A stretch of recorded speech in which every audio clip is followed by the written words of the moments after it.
Hello everyone, welcome to J NEET education. My name is Pratiksha Tamrakar और आज हम start कर रहे हैं class 10 science chapter number 3 metals and non metals. तो इसके पहले के जो दो चैप्टर्स थे chemical reactions and equations and जो इसके नेक्स्ट चैप्टर था एसिड बेसिस एंड सॉल्ट्स, वो हमने पूरा कंप्लीट कर लिया था। उसके सारे लेक्चर्स अपलोड भी हो चुके हैं, तो आप उन्हें, अगर आप वो चैप्टर्स देखना चाहते हैं तो आप हमारे चैनल पर जाकर बिल्कुल उन चैप्टर्स को देख सकते हैं और कुछ डाउट होगा तो आप उनसे पूछ भी सकते हैं। तो आज हमारा जो चैप्टर है वो है, उस चैप्टर का नाम है मेटल्स एंड नॉन मेटल्स। तो अब ये मेटल्स एंड नॉन मेटल्स होते क्या हैं, ये हम डेली लाइफ में रोज इनका यूज करते हैं, हमने इन्हें देखा भी है। ठीक, तो हमारे सराउंडिंग्स में बहुत सारे मटेरियल्स हैं। ठीक है, तो ये जो मटेरियल्स हैं, ये जितने भी मटेरियल्स हैं वो कुछ ना कुछ एलिमेंट्स, ठीक, तो जो एलिमेंट्स हैं वो एलिमेंट्स को ही कैटेगराइज किया गया मेटल्स और नॉन मेटल्स में। ठीक है, तो हमारे सराउंडिंग में जितने भी मटेरियल्स हैं वो सारे मटेरियल्स जो हैं वो कुछ एलिमेंट्स से मिलकर के बने हुए हैं। हमारे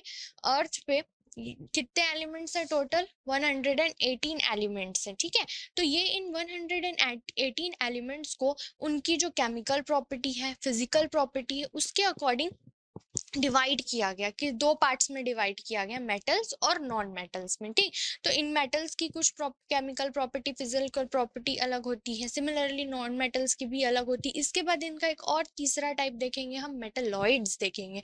तो जो एलिमेंट्स होते हैं उनको जनरली तीन टाइप में डिवाइड किया गया, first metal, second non metal and third is metalloids. Okay, तो ये किस बेस पे डिवाइड किया गया इनको?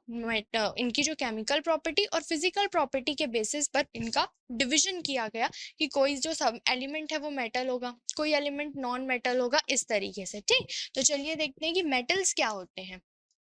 तो दो substance which form positive ion by losing electrons are called metals. तो मेटल्स हम जनरली केमिकल्स में, मतलब केमिस्ट्री में हम मेटल्स उन्हीं एलिमेंट्स को कंसिडर करते हैं जो कि अपना एक इलेक्ट्रॉन डोनेट कर देते हैं और इलेक्ट्रॉन डोनेट करके पॉजिटिव आयन बना लेते हैं। तो जो भी एलिमेंट है जिनमें इलेक्ट्रॉन डोनेट करने की टेंडेंसी रहती है, जो अपना इलेक्ट्रॉन इजिली डोनेट कर देते हैं, उसको हम क्या बोलते हैं? मेटल्स कहा जाता है। ठीक, तो those elements which form positive ion by losing electron is called metal. For example sodium metal है, पोटेशियम मेटल है। हम लोग डेली लाइफ में जो गोल्ड ज्वेलरी यूज करते हैं तो वो गोल्ड है, गोल्ड भी एक मेटल है, सिल्वर है, प्लैटिनम, तो बहुत सारे मेटल्स हैं हमारे सराउंडिंग्स में। ओके, तो मेटल्स हम किसको बोलेंगे generally? Metals are those elements which form positive ion by losing electron. For example copper, iron, aluminium, sodium। हमारे पास जो 118 एलिमेंट्स है उसमें मैक्सिमम जो एलिमेंट्स है वो मेटल्स है। एग्जैक्ट 91 या 92 जो है वो पूरे मेटल्स है और बाकी बचे हुए जो है वो क्या है? वो है नॉन मेटल्स। तो हमारे अर्थ पे जो मेटल्स हैं वो ज़्यादा अमाउंट में है, ज़्यादा नंबर्स ऑफ मेटल्स हैं, और जो नॉन मेटल्स है वो बहुत ही कम है हमारे अर्थ में जो प्रेजेंट है। ठीक, तो मेटल क्लियर हो गया आपको कि मेटल हम किस एलिमेंट को बोलेंगे? Those elements which form positive ion by losing electron are called metal. जैसे आप सोडियम जानते हैं। ठीक, तो सोडियम का इलेक्ट्रॉनिक कॉन्फ़िगरेशन क्या होता है? सोडियम कितना होता है इलेक्ट्रॉनिक कॉन्फ़िगरेशन? 2, 8 और 1। ये सोडियम क्या करता है? अपना एक इलेक्ट्रॉन को लूज कर देता है, मतलब दे देता है किसी दूसरे को, अपन त्याग देता है, लूज कर देता है, दान में दे देता है। ठीक, और क्या बना लेता है? सोडियम आयन बना लेता है। क्लियर? तो जो भी मेटल, जो भी एलिमेंट्स होंगे जिनकी टेंडेंसी होगी इलेक्ट्रॉन डोनेट करने की, इलेक्ट्रॉन डोनेट करके खुद पॉजिटिव आयन में कन्वर्ट होने की, उसको हम क्या बोलेंगे? मेटल्स बोलेंगे। तो यहाँ सोडियम कैसा हो गया? मेटल हो गया। वैसे ही जो एल्यूमिनियम होता है वो 283 उसका इलेक्ट्रॉनिक कॉन्फ़िगरेशन होता है। वो तीन इलेक्ट्रॉन डोनेट कर देता है और पॉजिटिव आयन में कन्वर्ट हो जाता है। तो जो सारे मेटल्स होते हैं वो किस नेचर के होते हैं? इलेक्ट्रॉन डोनेटिंग नेचर के, इलेक्ट्रो पॉजिटिव नेचर के होते हैं इन लोग। क्यों? क्योंकि इन लोग इलेक्ट्रॉन डोनेट करते हैं। क्लियर? तो मेटल्स क्या है? Metals are those elements which form positive ion by losing electron. For example aluminium, sodium, copper, potassium, ये सारे क्या है? मेटल्स हैं। ठीक, ये गोल्ड क्या यहाँ पर पिक्चर है वो भी क्या है? एक टाइप का मेटल है। क्लियर? नेक्स्ट देखते हैं हम। नेक्स्ट है फिजिकल प्रॉपर्टीज ऑफ मैटर। तो इन्हीं प्रॉपर्टीज के बेस पर तो एलिमेंट्स को डिवाइड किया गया ना कि कौन मेटल है कौन नॉन मेटल है। तो मेटल्स की बहुत ही अच्छी अच्छी प्रॉपर्टीज होती हैं जिनके बेसिस पर वो उन्हें हम मेटल है करके कैटेगराइज कर सकते हैं। ठीक, तो फर्स्ट प्रॉपर्टी देखते हैं physical state eight room temperature. तो जनरली जो मेटल्स होते हैं वो उनका रूम टेम्परेचर पर, मैक्सिमम मेटल्स जो होते हैं वो सॉलिड स्टेट में होते हैं। क्लियर? मैक्सिमम जो आपको मेटल्स मिलेंगे वो कैसे मिलेंगे? सॉलिड स्टेट में मिलेंगे। ये हो सकता है कि कुछ जो मेटल्स होंगे वो सॉफ्ट होंगे और कुछ जो होंगे वो हार्ड होंगे, क्लियरली। बट यहाँ पर एक एक्सेप्शन का केस आता है। केमिस्ट्री केमिस्ट्री तो एक्सेप्शन तो होगा ही ना, तो यहाँ पर भी एक एक्सेप्शन का केस आता है, मर्क्यूरी। ओके, मर्क्यूरी आप जानते होंगे जो थर्मामीटर में भरा रहता है मर्क्यूरी, वही। तो वो मर्क्यूरी जो लिक्विड स्टेट में मिलती है, ठीक है। तो मर्क्यूरी क्या है? एक मेटल है, बट ये एक्सेप्शन है कि मर्क्यूरी किस स्टेट में मिलती है? हमको लिक्विड स्टेट में मिलती है, ठीक है। लिक्विड एट रूम टेम्परेचर, वो रूम टेम्परेचर पर किस स्टेट में होती है? लिक्विड स्टेट में होती है। तो metals are generally solids and room temperature. For example आप आयरन देख लीजिए, कॉपर है, एल्यूमिनियम, सिल्वर, गोल्ड, ये सारे कैसे होते हैं? सॉलिड होते हैं। ठीक, सबके सब सॉलिड होते हैं। जो सोडियम पोटेशियम होते हैं वो थोड़े से सॉफ्ट होते हैं। आयरन होता है वो बहुत हार्ड नेचर का होता है, ठीक है। तो ये भले सॉफ्ट और हार्ड हो सकते हैं, बट जनरली किस में मिलेंगे आपको? मैक्सिमम ये आपको हमेशा ही आपको ये कैसे मिलेंगे? सॉलिड स्टेट में मिलेंगे। बस एक एक्सेप्शन है हमारे पास, mercury, which is liquid at room temperature. Mercury को रिप्रेजेंट किससे किया जाता है? H G, और इसका एटॉमिक नंबर कितना होता है? 80। और वैसे इसे Hg क्यों लिखा जाता है? मर्क्यूरी तो M वगैरह ना, तो Hg से इसलिए लिखा जाता है क्योंकि इसका शायद लैटिन नेम जो है वो क्या है? हाइग्रियम। ओके, इस वजह से यहाँ पर Hg यूज किया जाता है इसको रिप्रेजेंट करने के लिए। क्लियर हो गया? फिजिकल स्टेट, तो फिजिकल स्टेट क्या आता है? Metals are generally solid at room temperature. तो मेटल जो होते हैं जनरली सॉलिड होते हैं रूम टेम्परेचर पर, बट एक एक्सेप्शन केस है मर्क्यूरी। ठीक, तो एक्सेप्शन केस आप ध्यान में रखेंगे क्योंकि एक्सेप्शन ही ज्यादा पूछे जाते हैं। लस्टर, तो अब ये लस्टर क्या होता है? तो जो आपने गोल्ड देखा अभी, जो यहाँ पर देखे, ये आप गोल्ड देख रहे हैं, ये आपको शाइन करते हुए नजर आ रहे हैं। इनका सरफेस कैसा है? शाइनी सरफेस है ना। तो ये जो मेटल्स होती है उनकी एक प्रॉपर्टी होती है कि इनका जो सरफेस है वो शाइनी होता है। ठीक, हमको चमकदार दिखता है ये। क्यों चमकदार दिखता है हमको? क्योंकि सॉरी, क्योंकि जो लाइट है इनके सरफेस पर पड़कर रिफ्लेक्ट होती है, क्योंकि ये पॉलिश किए हुए होते हैं। जितने भी मेटल्स हमारे पास आते हैं वो पॉलिश किए होते हैं, जो भी आपको ऐसे चमकदार दिखते हैं। तो लस्टर क्या है? Lustre means luster, they have shining surface. This is because they have quality of refracting light from the surface and can be polished. ठीक है, तो ये luster क्या होता है? luster means shiny surface। ये हमको कैसे दिखते हैं? शाइन करते हुए दिखते हैं, चमकते हुए दिखते हैं ना। तो ये क्या हो गई उनकी luster प्रॉपर्टी। तो हमने गोल्ड का भी देख लिया। सिमिलरली जो सिल्वर होता है वो भी हमें चमकदार दिखता है, व्हाइटिश कलर का। ठीक, तो luster हो गया। अब नेक्स्ट प्रॉपर्टी देखते हैं, मेलायबिलिटी। तो ये मेलायबिलिटी, यहाँ देखिए, ये एक गोल्ड है, गोल्ड का पीस है। गोल्ड को उसने हैमर से बीट किया और हैमर से बीट करने से एक गोल्ड क्या हो गया?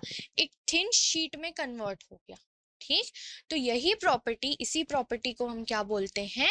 मेलायबिलिटी बोला जाता है। तो मेटल्स में ये प्रॉपर्टी होती है कि अगर हम उनको हैमर से बीट करेंगे, उनको हैमर है उससे मारेंगे हथौड़े से, तो वो किस में कन्वर्ट हो जाएंगे? वो थिन शीट में कन्वर्ट हो जाते हैं। ठीक, तो मेलायबिलिटी, the metals can be beaten into thin sheets by harming. This property of metals by which they can be beaten into thin sheets by harming is known as malleability. तो gold silvers जो होते हैं highly malleable होते हैं। Okay, तो मेलायबिलिटी आपको clear हो गई। तो नेक्स्ट प्रॉपर्टी देखते हैं हम अब मेटल्स की, डक्टिलिटी। अब ये डक्टिलिटी क्या होती है? डक्टिलिटी मींस उस मेटल्स को आप क्या कर सकते हैं? उन मेटल्स से आप वायर ड्रॉन कर सकते हैं। ठीक, तो ductility is this property of metal by which they can be drawn into wires is known as ductility. तो आप मेटल से क्या कर सकते हैं? वायर की तरह उसको ड्रॉन कर सकते हैं। जैसे कि ये एक मेटल है, इसको आप बहुत ही थिन से थिन वायर में कन्वर्ट कर सकते हैं। फॉर एग्जाम्पल जो गोल्ड होता है, वो गोल्ड जो होता है वो बहुत ही ज़्यादा डक्टाइल होता है। मीन्स अगर आप उस 1 ग्राम गोल्ड लेते हैं तो 1 ग्राम गोल्ड से आप 2 किलोमीटर तक के गोल्ड वायर्स बना सकते हैं, ठीक है। तो the metals have property that they can be drawn into wires. This property of metals by which they can be drawn into wires is known as ductility. ठीक, तो डक्टिलिटी मीन्स क्या होती है कि डक्टिलिटी प्रॉपर्टी क्या होती है कि वायर्स जो मेटल्स हैं आप उनको वायर्स में कन्वर्ट कर सकते हैं। मेटल्स को आप क्या कर सकते हैं, वायर्स बना सकते हो, बहुत ही थिन वायर्स में उनको आप कन्वर्ट कर सकते हो। ठीक, by which they can be drawn into wires. Okay, clear. यहाँ पर देखिए ये कॉपर मेटल है, ये कॉपर मेटल कैसा अभी सॉलिड फॉर्म में, इससे यहाँ पर ये कॉपर वायर बन गया। वैसे ही गोल्ड के जो बहुत ही पतले से पतले चेन होते हैं, बहुत ही पतले पतले से जो वायर्स होते हैं, वो सब क्या बताते हैं कि गोल्ड है, कॉपर है, सिल्वर्स हैं, ये सब किस नेचर के हैं, डक्टाइल नेचर के हैं। ठीक है, तो ductility means by which metal can be drawn into wires. ठीक है, जिससे हम लोग मेटल को वायर्स में कन्वर्ट कर सकते हैं। तो ये जो मेलाइबिलिटी है और डक्टिलिटी है, इन दोनों ही प्रॉपर्टी की वजह से हम मेटल्स को अपने मन चाहे शेप में भी ला सकते हैं। ठीक, because of high malleability and ductility of metals this can be transform into different shapes according to our needs. तो हमारी नीड्स के अकॉर्डिंग जैसा भी हमें शेप चाहिए उससे में हम उसको उस तरह से हम उस मेटल को शेप दे सकते हैं। क्लियर। मेलाइबिलिटी क्लियर। मेलाइबिलिटी में क्या होता है, malleability is the property by which metal can be drawn into sheets by beating through hammer. ठीक, और डक्टिलिटी में क्या होता है, this property of metal by which metal can be drawn into wire. ठीक, by which they can be drawn into wire. Okay, ये clear हो गया आपको। अब देखते हैं हार्डनेस। तो ये हार्डनेस क्या है, तो जनरली सारे मेटल्स जो होते हैं वो हार्ड होते हैं। अब इनके हार्डनेस के पीछे का रीजन क्या है, इनके हार्डनेस के पीछे का मेन रीजन है कि इनके मेटल के मेटल मेटल बॉन्डिंग। तो ये जो मेटल्स होते हैं, मेटल, इन मेटल के, ये मेटल के जो एलिमेंट्स हैं, एलिमेंट्स में वहाँ पर एटम प्रेजेंट होगा। कोई भी जो एलिमेंट है वो उसका एटम होता है। वहाँ एटम एटम के बीच जो मेटल के एटम्स होते हैं, उन मेटल मेटल के बीच यहाँ पर स्ट्रॉन्ग बॉन्डिंग होती है। अगर ये बॉन्डिंग बहुत ज़्यादा स्ट्रॉन्ग होगी, ठीक, तो जो मेटल होगा वो हार्ड होगा। बट अगर ये बॉन्डिंग जो है बहुत ही कम है, मतलब उनके बीच का जो अट्रैक्शन फोर्स है, मेटल मेटल एटम के बीच में जो अट्रैक्शन फोर्स है वो बहुत ही कम है, यानी कि वो दोनों अच्छे से एक दूसरे को अट्रैक्ट नहीं करते, तो जो मेटल्स होंगे वो सॉफ्ट नेचर के होंगे। Clear. metals are generally hard. Their hardness depends on the strength of metallic bonding which varies from metal to metal. तो ये metallic bonding का main reason क्या है, metallic हार्डनेस का मेन रीजन क्या है, मेटेलिक बॉन्डिंग। ठीक, तो मेटेलिक बॉन्डिंग क्या होता है कि एक टाइप जो मेटल्स होते हैं उनमें मेटल्स में एटम होते हैं, मेटल एटम्स होते हैं। तो वो जो मेटल एटम्स होते हैं वो एक दूसरे को अट्रैक्ट करते हैं। अगर उनके बीच अट्रैक्शन बहुत ज्यादा है, ठीक, अगर अट्रैक्शन बहुत ज्यादा है तो वहां पर क्या होगा कि वो एक दूसरे को बहुत ज्यादा अट्रैक्ट करेंगे और एकदम एक दूसरे से चिपके रहेंगे और हार्ड हो जाएंगे, उन्हें हम अलग नहीं कर पाएंगे। अगर आपको उन्हें अलग करना है तो बहुत ज्यादा हीट देनी पड़ेगी या बहुत ज्यादा एफर्ट लगाना पड़ेगा वहां पे। तो मेटल मेटल बॉन्डिंग जो है वो क्या है, मेन रीजन है हार्डनेस की वजह से। तो अगर किसी मेटल में मेटल मेटल बॉन्डिंग जो स्ट्रॉन्ग है तो वो जो एलिमेंट है, वो जो मेटल है वो स्ट्रॉन्ग होगा, बहुत ज़्यादा हार्ड होगा। जैसे कि आयरन, आयरन जो होता है वो बहुत ज़्यादा हार्ड होता है। बट जो सोडियम और पोटेशियम होते हैं उनके बीच में ये जो मेटल मेटल बॉन्डिंग होती है वो वीक होती है, जिसकी वजह से ये मेटल जो सोडियम और पोटेशियम है वो सॉफ्ट नेचर के होते हैं। इवन दे उन लोग, ये जो सोडियम और पोटेशियम होते हैं उन्हें आप नाइफ से भी कट कर सकते हैं। देखिए यहाँ पर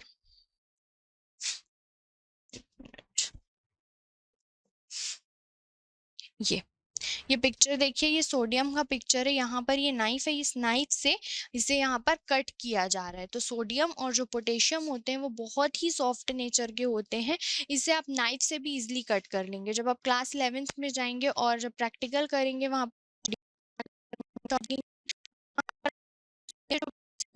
नाइफ से कट कर करके दिए जा रहे होंगे। बट यहाँ और जो मेटल्स होते हैं जैसे गोल्ड, सिल्वर, इन सबको आप नाइफ से इजीली कट नहीं कर सकते। क्यों? क्योंकि ये हार्ड नेचर के होते हैं। क्यों हार्ड नेचर के होते हैं? क्योंकि इनका जो मेटेलिक बॉन्डिंग होता है, मेटल मेटल्स के बीच जो बॉन्डिंग होता है वो बहुत ही स्ट्रॉन्ग होता है। क्लियर? ये हार्डनेस क्लियर हो गई आपको। जैसे आयरन, कॉपर, एल्यूमिनियम, ये सब कैसे हार्ड नेचर के हैं and can not be cut with a knife. Okay, hardness clear हो गया आपको। अब हम नेक्स्ट देखते हैं नेक्स्ट प्रॉपर्टी। नेक्स्ट प्रॉपर्टी है डेंसिटी। तो डेंसिटी, डेंसिटी मीन्स क्या होती है, मास पर यूनिट वॉल्यूम। तो जितने भी मेटल्स होते हैं वो हाईली डेंस होते हैं, ठीक। तो metals are generally have high density, they are heavy elements, और ये सब हैवी एलिमेंट्स होते हैं। मोस्ट हैवी एलिमेंट्स कौन है, इरिडियम और ऑस्मियम, ये दोनों की डेंसिटी बहुत ज़्यादा होती है, are have very high density. Some metals like sodium and potassium have very low density. Clear? तो डेंसिटी क्या होती है, मास पर यूनिट वॉल्यूम्स, और जो मेटल्स होते हैं उनकी डेंसिटी हाई होती है। सबसे हाई डेंसिटी किन मेटल्स की है, इरिडियम और ऑस्मियम की, और लेस डेंसिटी किसकी है, पोटेशियम एंड सोडियम की। क्लियर? नेक्स्ट प्रॉपर्टी देखते हैं हम। नेक्स्ट है मेल्टिंग एंड बॉइलिंग पॉइंट। तो मेल्टिंग एंड बॉइलिंग पॉइंट किस पर डिपेंड करती है, melting and boiling point depend करती है मेटल मेटल बॉन्डिंग पर, कि वहां पर मेटल मेटल के एटम के बीच अट्रैक्शन फोर्स कितना है। तो जितना ज्यादा अट्रैक्शन फोर्स होगा उतना ही हमको वहां हीट देना पड़ेगा उस बॉन्ड को ब्रेक करने के लिए, और जितना कम अट्रैक्शन फोर्स होगा वहां पर उस बॉन्ड को ब्रेक करने के लिए हमें उतना ही कम हीट देना पड़ेगा, ठीक। तो जिन भी मेटल्स के बीच, जिस भी मेटल के बीच मेटल मेटल बॉन्डिंग क्या होगी, स्ट्रांग होगी, उनका मेल्टिंग पॉइंट और बॉइलिंग पॉइंट दोनों ही हाई होगा। और जिन मेटल्स की जो मेल्टिंग पॉइंट और बॉइलिंग पॉइंट है वो लो होगी, वो क्या होंगे, उनका मेल्टिंग और बॉइलिंग पॉइंट भी क्या होगा, लो होगा। क्लियर? तो due to strong metallic bonding metals are generally have high melting points and boiling point. तो tungsten has highest melting point, copper also has highest melting points. तो यहाँ पर आपको देखिए कुछ मेटल्स हैं उनके बॉइलिंग पॉइंट्स दिए गए हैं। जैसे आप टंगस्टन का देखिए कितना ज्यादा है, वहीं आप देखिए सोडियम और पोटेशियम का। सोडियम और पोटेशियम सॉफ्ट मेटल्स है, सॉफ्ट मेटल मीन्स इनके जो मेटेलिक बॉन्डिंग होता है वो वीक होता है। तो ये देखिए इनका मेल्टिंग पॉइंट्स कितना है, 98, पोटेशियम का 64, बॉइलिंग पॉइंट 883, 760, और इनका देखिए 5660 डिग्री सेल्सियस। तो ये बहुत ज्यादा अंतर है। क्यों? क्योंकि जो टंगस्टन है वो हार्ड नेचर का है, मीन्स टंगस्टन के जो मेटल्स है, टंगस्टन में जो एटम प्रेजेंट है वहाँ एटम और एटम के बीच बॉन्डिंग स्ट्रॉन्ग है, और उस स्ट्रॉन्ग बॉन्डिंग को तोड़ने के लिए हमें बहुत ज़्यादा हीट देना पड़ेगा वहाँ पे। जब जितना ज़्यादा आप हीट दोगे तभी वो जो बॉन्ड है वो ब्रेक हो पाएगा, ठीक है। क्योंकि यहाँ पर मेल्टिंग और बॉइलिंग में होता क्या है, स्टेट चेंजेस होते हैं। क्लियर? तो स्टेट चेंजेस होगा मतलब एटम्स जो है वहां पर फ्री होने लगते हैं, ठीक है। ये सब आपने क्लास 9th में पढ़ा हुआ है, तो मैं उतना ज्यादा वहां डिस्कस नहीं करती, बट आप जानते हैं कि मेल्टिंग में क्या होता है, बॉइलिंग में क्या होता है। मेल्टिंग्स में जो मेल्ट हो जाते हैं जो सब्सटेंस है वो सॉलिड टू लिक्विड में कन्वर्ट हो जाता है, बॉइलिंग में लिक्विड टू वेपर फेज या गैसियस फेज में कन्वर्ट हो जाता है। तो सॉलिड में पार्टिकल्स पास पास रहते हैं, मेल्टिंग लिक्विड में थोड़े से दूर दूर हो जाते हैं, मीन उनके बीच का जो डिस्टेंस है वो थोड़ा ज़्यादा हो जाता है, और गैसियस स्टेट में तो और ज़्यादा हो जाता है। तो जब आप मेल्ट करेंगे, तो मेल्ट करेंगे मीन्स उनके बीच का आप डिस्टेंस कम करना चाह रहे हैं, तो वो कब कम होगा, जब उनके बीच में जो बॉन्ड है उस बॉन्ड को आप ब्रेक करेंगे तब तो कम होगा ना। अगर वो बॉन्ड की स्ट्रेंथ बहुत ज़्यादा है, मेटल मेटल बॉन्ड की स्ट्रेंथ बहुत ज़्यादा है, बहुत ही स्ट्रॉन्ग बॉन्ड है, तो अब आपको उस बॉन्ड को ब्रेक करने के लिए बहुत ज़्यादा एनर्जी की रिक्वायर्ड होगी, लाइक दिस। सिमिलरली वैसे ही आप अगर उसको बॉईल कर रहे हैं लिक्विड स्टेट में, लिक्विड से आप उसको बॉईल करेंगे तब वो किस में चले जाएगा, गैसियस स्टेट में चेंज हो जाएगा। तो वहां पर देखिए उसको और ज़्यादा बॉईल और ज़्यादा हीट देना पड़ेगा, क्योंकि आप उसको बहुत पूरा ही फ्री कर दे रहे हैं, उनके बीच का डिस्टेंस और बढ़ा रहे हैं। तो क्या करेंगे, और ज़्यादा हीट देनी पड़ेगी आपको। कितनी, ये देखिए 5660 डिग्री सेल्सियस, बहुत ज़्यादा हीट होती है, ठीक। बहुत ज़्यादा ही मेल्टिंग और बॉइलिंग पॉइंट है यहाँ पर। तो ये मेल्टिंग और बॉइलिंग पॉइंट भी किस पर डिपेंड करती है, मेटेलिक बॉन्डिंग पर डिपेंड करती है। क्लियर? तो मेटेलिक बॉन्ड का स्ट्रेंथ ज्यादा मींस हार्डनेस ज्यादा, मेल्टिंग एंड बॉइलिंग पॉइंट भी ज्यादा। क्लियर? नेक्स्ट देखते हैं। नेक्स्ट प्रॉपर्टी है थर्मल कंडक्टिविटी।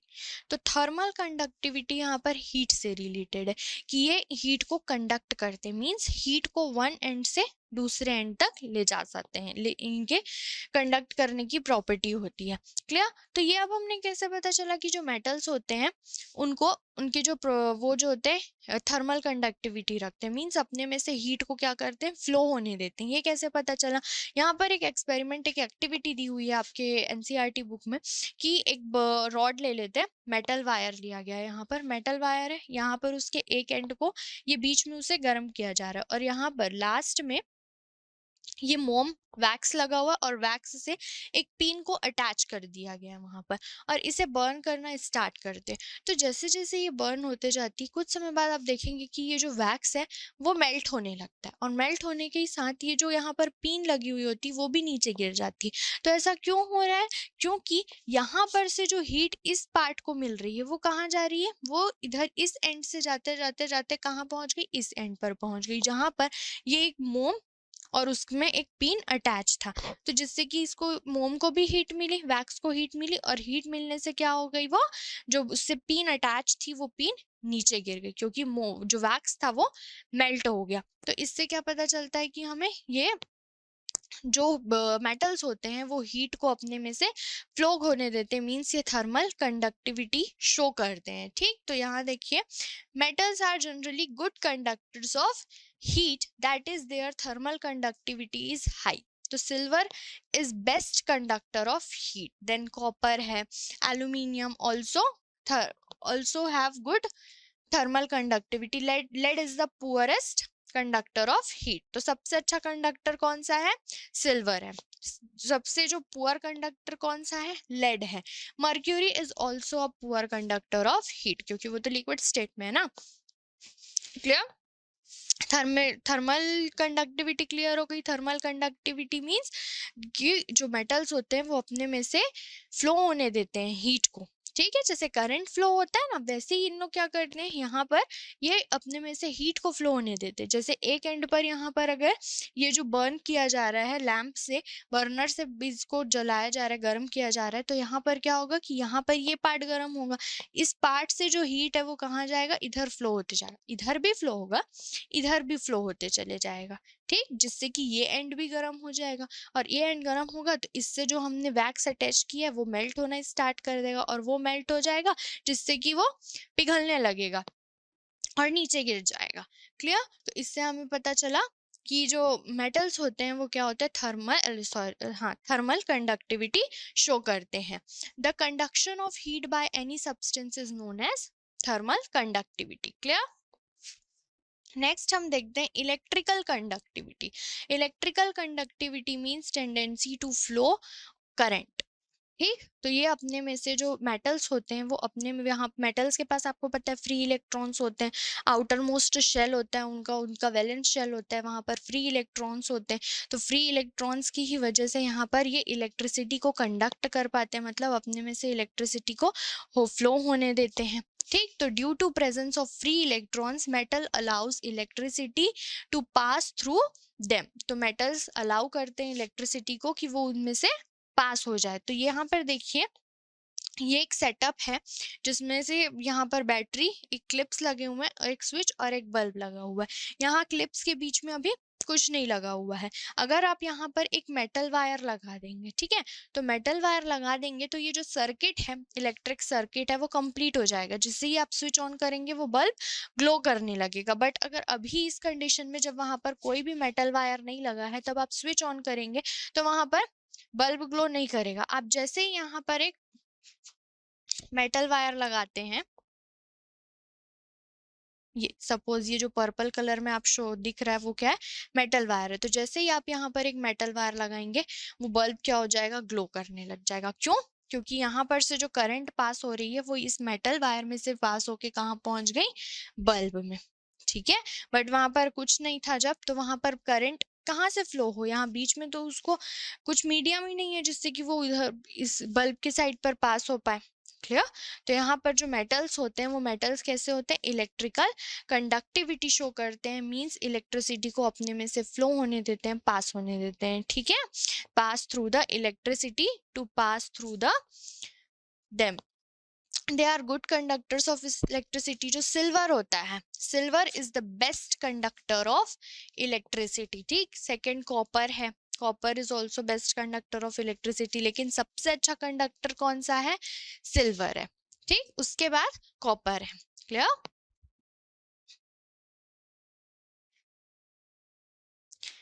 नेक्स्ट है सोनैरिटी या सोनरसनेस। तो ये क्या होती है, ये प्रॉपर्टी क्या होती है? स्कूल में हम सभी के स्कूल में बेल बजती है, आपने ऑब्जर्व किया होगा। तो बेल बजती है तो वहां पर क्या होता है, वो बेल जो होती है वो मेटल की होती है। उस मेटल की बेल को जब हम बीट करते हैं तो बीट करने से उसमें से क्या निकलती है, आवाज निकलती है जो हम सबको सुनाई देती है। यही प्रॉपर्टी होती है सोनरसनेस की। ठीक, तो sonority is the property of a substance of producing a ringing sound when struck with a hard substance. तो मेटल्स को जब किसी हार्ड सब्सटेंस से स्ट्रक किया जाता है तो उनसे कुछ साउंड निकलता है, कुछ रिंगिंग साउंड निकलता है, और इस मेटल से ये रिंगिंग साउंड निकलने की जो प्रॉपर्टी है इसी को ही हम क्या बोलते हैं, sonority. Clear? Most of the metals are sonorous. Due to this property of sonority, metals are used for making bells, string of musical instrument like sitar and violin. Clear? तो ये सोनरस की प्रॉपर्टी आपको clear हो गई। Sonorous means ये आपको school के जो बेल है उससे तो बहुत ही अच्छे से क्लियर हो गई होगी कि जब भी हम किसी मेटल को किसी हार्ड सब्सटेंस से स्ट्रक करते हैं तो उस मेटल में से कुछ साउंड प्रोड्यूस होता है, कुछ रिंगिंग साउंड प्रोड्यूस होता है, और यही रिंगिंग साउंड प्रोड्यूस करने की जो टेंडेंसी है उसको ही हम क्या बोलते हैं, नेचर है, उसको ही हम सोनोरिटी बोलते हैं या सोनरसनेस, या कहीं पर आपको सोनोरस दिखाई देगा। क्लियर? नेक्स्ट प्रॉपर्टी है स्ट्रेंथ। तो स्ट्रेंथ भी जो है वो आपका मेटेलिक बॉन्डिंग पर डिपेंड करता है। तो metals have high strength due to the presence of strong melting metallic bonding. तो मेटेलिक बॉन्डिंग की ही वजह से जो ये हाई स्ट्रेंथ के होते हैं, मीन्स एक दूसरे से बहुत, इनको आप कितना भी बीट कर लो बट ये क्रैक नहीं होते बीच से। ठीक है, और इसी प्रॉपर्टी की इनके बीच जो स्ट्रेंथ बहुत ज्यादा होता है, इसी वजह से ये मेलाबिलिटी की प्रॉपर्टी भी शो करते हैं, क्योंकि मेलाबिलिटी में जब हम उनको जो हैमर होता है उससे आप बीट करेंगे तो वो वहां पे ब्रेक नहीं होते, ब्रेक होने की जगह पे वो क्या होते जाते हैं, थिन शीट्स में बनते चले जाते हैं। क्लियर? तो metals have high strength due to the presence of due to the presence of strong metallic bonding, that is they can be hammered or pressed permanently without breaking और cracking. ठीक है, क्योंकि अगर हम ऐसा कोई सब्सटेंस लेते हैं जैसे मिट्टी, उसको ही आप अगर दबाएंगे, उसको प्रेस करेंगे तो वो क्या हो जाएगी, ऐसे चूरे चूरे में हो जाएगी। बट जो गोल्ड्स होते हैं, जो और भी बहुत से मेटल्स होते हैं, उन मेटल्स को आप प्रेस कीजिए या हैमर से आप उनको बीट कीजिए तो आप ऑब्जर्व करेंगे कि वो क्रैक नहीं होते।